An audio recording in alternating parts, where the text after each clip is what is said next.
niin, eli tervetuloa tälle virtuaaliversiolle meidän matkasta. Eli käydään läpi lyhyesti, mitä me tehdään ja minne me mennään, niin pysytte sitten kärryillä, kun ollaan liikenteessä. Tässä on vähän introa ydintiimisuuntaa kohti Amerikan Yhdysvaltoja syksyllä 2025 ja matkustetaan asuntoautolla läpi maan. Kukaan meistä ei ole siis aikaisemmin ajanut asuntoautoa eikä sellaisessa myöskään hyöpynyt, eli tämä pitäisi mennä aika nappiin. Ja nyt käydään läpi sitten vähän kohteita, suunnitelmia ja muita yksityiskohtia meidän reissusta. Tervetuloa mukaan! Ajankohta ja lennot. Matkalle lähdetään 26.9. ja matkalla ollaan 17.10. asti. Eli lennetään Helsingistä Dallasiin ja saavutaan iltapäivällä sitten Dallasiin, josta 2 meidän porukasta jatkaa San Franciscoon normaalilla lentolipuilla ja sitten meillä on nämä ideilijat, eli Inna ja Eve, allekirjoittanut ja sisareni, saavutaan ID-matkustajien San Franciscoon sitten kun luo ja suo. Me saadaan auto viikonlopun jälkeen, ollaan vietetty viikonloppu San Franciscossa, saadaan auto maanantain iltapäivällä. Ja auto palautetaan sitten 14.10. aamupäivällä Dallasiin, josta lennetään myöskin kotiin. Sitten vähän autosta. Eli kyseessä on Forest River Sunseeker LE. Ja tässä siihen sisältyy tosissaan 15 yötä vietetään täällä autossa. Unlimited mileage on vakuutuksen, on generaattorin unlimited käyttö ja free additional drivers, kitchen kitted, personal convenience kits, etc. Tämä niille, joita kiinnostaa itseään tehdä vastaava reissu, niin saa vähän osviittaa siitä, mitä tämä kustantaa. Tässä on meidän koti 2-3 viikon ajan. Se ei ole ihan identtisesti tällainen, mutta about. Eli siellä on yksi tollainen sänky perällä, queen size sänky, sitten löytyy tollainen ruokapöytä, josta myöskin tulee sänky, 1 hengen sänky, ja sitten tuolla matkustamon päällä tai ohjaamon päällä on sitten toinen sänky, jossa nukkuu 2 henkeä, ainakin näin ne väittävät. Sitten siinä on pieni keittiö, eli on jääkaappi, on mikro, on hella, on lavuaari, ja löytyy suihku, löytyy vessa, löytyy televisio, eli meidän pitäisi viihtyä täällä oikein hyvin, ja löytyy vielä tollainen aurinkokatoskin. Tässä on vähän kuvia, eli se ei välttämättä ole juuri tasan tarkkaan tällainen, mutta about, eli tästä näkee vähän sen kokoa ja näköä, että millaisella mennään, eli auton pitäisi olla ilmeisesti kuitenkin ihan uusi, eli siinä mielessä niin jotain tällaista on odotettavissa. Reitti ja kohteet. Eli, kun taitaa naama olla tuossa tiellä, niin kaikki ei näe, mutta 12 osavaltiota, 18 päivää, eli tässä näkyy meidän reitti, mistä mennään ja minkä läpi ja miten ja mistä lähdetään ja minne saavutaan ja missä pysähdytään. Ensimmäisenä ollaan San Franciscossa. Eli tänne saavutaan, täällä vietetään viikonloppu ja erilaisten aktiviteettien parissa. Tässä on vähän sen niille, joille San Francisco ei ole tuttu, ei ole meillekään, kukaan meistä ei ole aikaisemmin siellä ollut. Eli tänne saavutaan tosissaan silloin illalla, tai Eve ja Inna saapuu silloin, kun kuu on oikeassa asennossa ja idejumalat suotuisia, ja puolet porukasta saapuu sinne ihan normaalilla lennolla. Kirjaudutaan hotelliin, vietään päivä San Franciscossa, eli nämä klassiset Postcard Row ja Pier 39 ja Merilenjonat ja kiemuratiet ja raitiovaunut, ja tietenkin Kaliforniaa ei jätetä ennen kuin ollaan käyty In-N-Out syömässä. Ja sitten kun sieltä lähdetään, niin haetaan meidän RV ja tehdään ruokaostokset ynnä muut tarvittavat, tungetaan ne autoon ja lähdetään ajelemaan. Sitten meillä on seuraavana kohteena Monterey, Kaliforniassa. Sielläkään kukaan ei ole käynyt ja siellä näyttää tältä. Kyseessä on siis pieni kalastajakylä, jossa me pyöritään, vietään vähän aikaa, katsellaan maisemia, että saadaan vähän Kalifornian rannikon tuntua. Eli se on tunnin päässä San Franciscosta, kierretään satamassa rannassa, syödään siellä dinneriä, vietään iltapäivää ja iltaa ja jatketaan sieltä sitten yöksi Yosemitein, joka on seuraava kohde.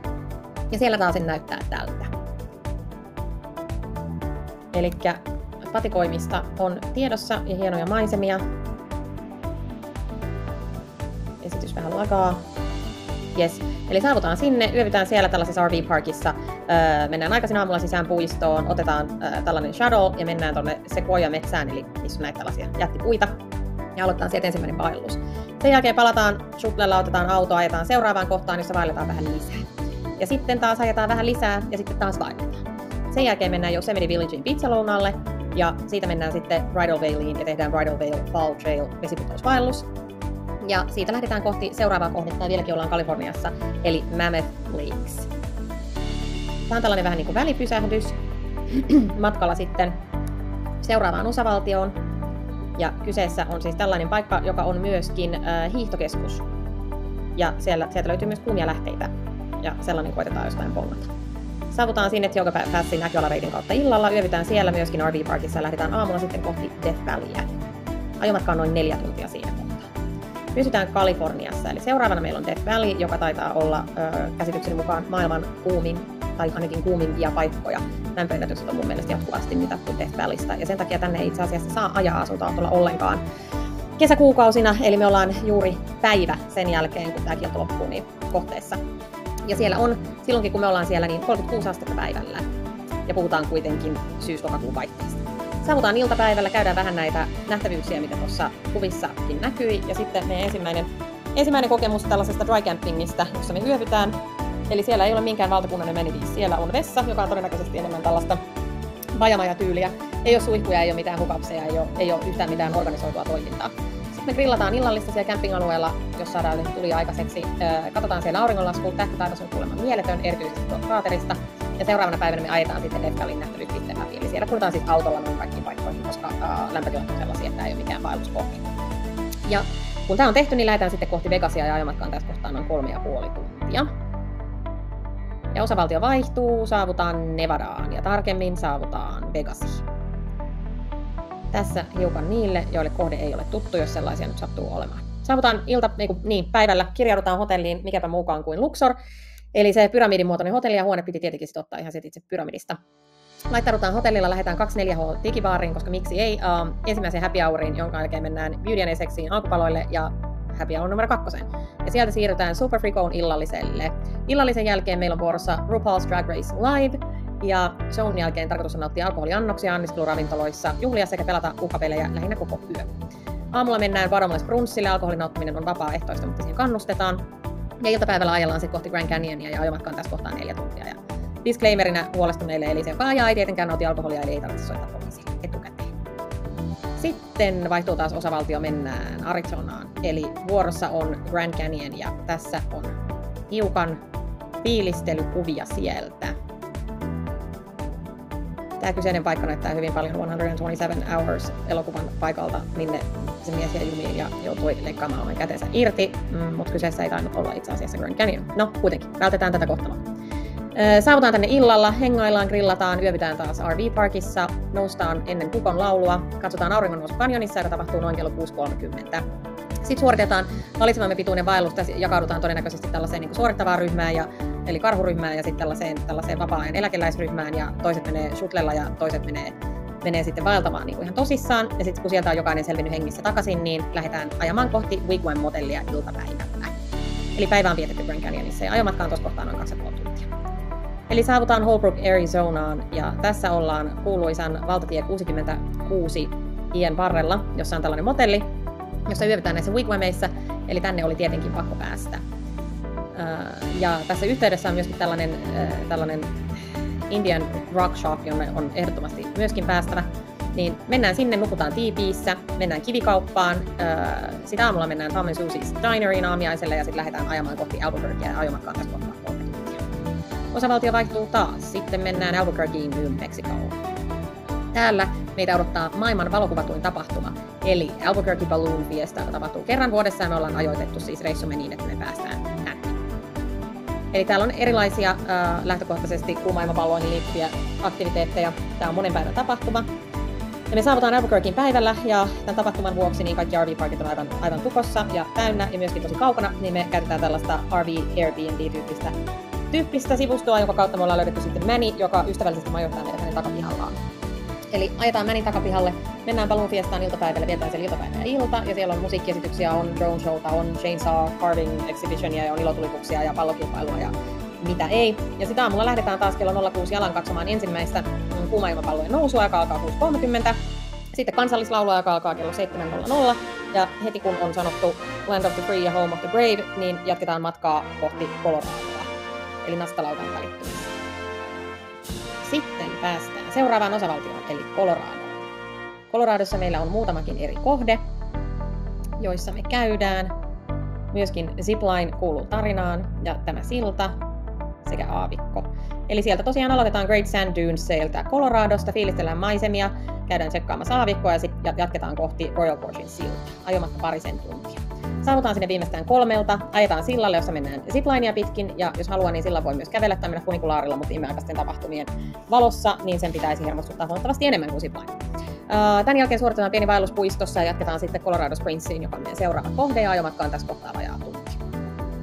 Colorado Springsissa sinne saavutaan illalla, mennään yöksi RV-parkkiin, laitetaan ruokaa illalla, grillataan TMS, Lähdetään aamulla katsomaan Garden of the Gods, kivimuodostelmaa ja luonnonpuistoa, ja sitten lähdetään ajamaan kohti Lake of the Ozarksia. Ja tässä tulee tämä meidän Everest, eli 10 tunnin ajomatka Kansasin läpi, jossa ei ole mitään. Niin paitsi maailman suurin lankakerä, eli sitä ei aiota missata. Ja tosiaan matkan pisin ajo. Kun päästään lopulta perille, ollaan Lake of the Ozarksissa, Missourissa. Eli taas uusi osavaltio, ja mikäli on katsonut Ozark TV-sarjaa, niin tämän paikan pitäisi olla tuttu, ja siitä inspiroituneena tänne päädyttiinkin. Eli kyseessä on tällaista ihan perinteistä lake fun, ja se on meillä suunnitelmissa, ja pitäisi olla oikein ruska, kun sinne saavumme täydessä tällingissä. Eli saavutaan illalla hyvin pitkän ajomatkan jälkeen, ja sitten tosissaan kellot taas, kellot tunti eteenpäin mennään uudelle aikavyöhykkeelle. Nautitaan muutama alkoholiannos perillä, mennään nukkumaan, ja seuraava päivä on varattu sitten täysin järvihauskanpidolle ja kalastamiselle ja uimiselle ja huurteisten nauttimiselle. Järvellä on baareja ja ravintoloita ja aktiviteetteja ja muuta mukavaa menoa. Ja sitten seuraavana aamupäivällä lähdetään Kensakyn kautta ajamaan kohti Nashvillea. Ja tässä on matkan toiseksi pisin ajo, eli noin 7 tuntia. Sitten meidät toivottaa tervetulleeksi Tennesseein osavaltio. Tässä hiukan osviittaa meidän tulevista aktiviteeteista tällä reissulla. Ja niille, jotka on seurannut mun matkasisältöä aikaisemmin, niin osa näistä aktiviteeteista onkin jo tuttuja. Saavutaan Nashvilleen illalla ja seuraavana päivänä mennään vuohijoogaan, mennään brunssille, shoppailemaan ja pyörinään Nashvillessä ja illalla mennään syömään mitäpä muutakaan kuin fried chicken, jonka jälkeen mennään katsomaan mitäpä muutakaan kuin stripparikauppoja. Shown jälkeen nautitaan alkoholiannoksia anniskeluravintoloissa Broadwaylla. Ratsastetaan mekaanisella härällä, mikä on vapaaehtoista, mutta siihen kannustetaan.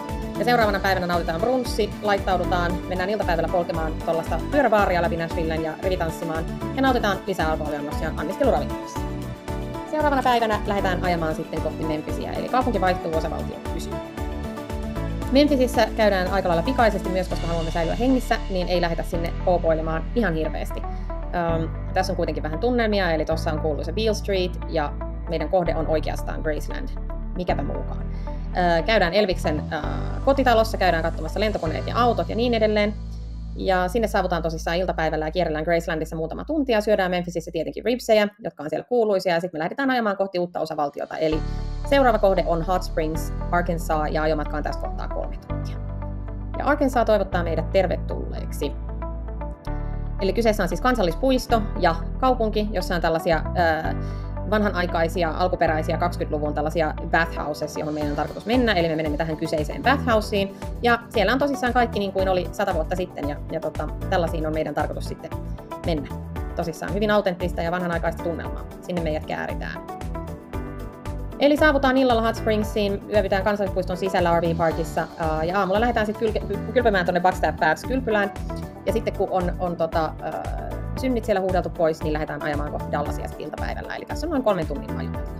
Ja viimeisenä kohteena ja viimeisenä osavaltiona meillä on Texas. Saavumme siis Dallasiin. Ja Dallasissa, tässä on vähän yleisiä tunnelmia. Tässä on Fort Worthin Stockyards, tässä on kuuluisa Cowboysin stadion.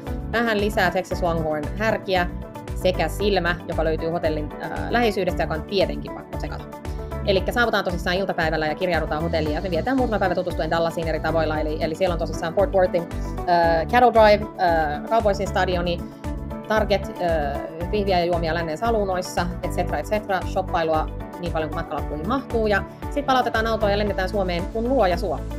Eli tässä oli lyhykäisyydessään meidän matka ja kohta mennään taas.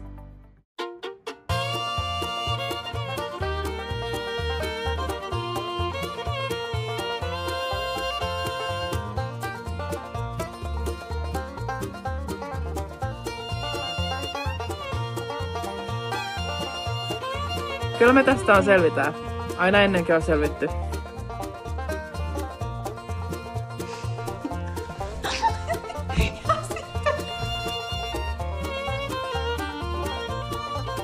Mä mietin tätä, että miten näin voi käydä, mutta sitten mä muistin, että eihän tää mun ongelma ole.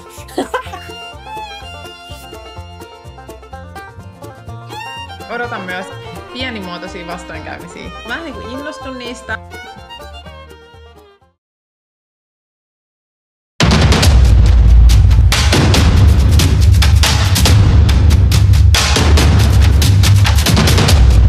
Tilanne päällä. Tila on nyt vähän epäselvä. Se aiheuttaa nyt pienen huolen. Että tilanne on huono. Omena hotelli sukupuolitaudeilla. Jonkun olohuoneen sohvalla jossain Queensissä. 2 matkalaisista ei tiedä tästä vielä. Itse olen ollut tästä asiasta jotenkin tietoinen eilisestä lähtien. Oikeesti!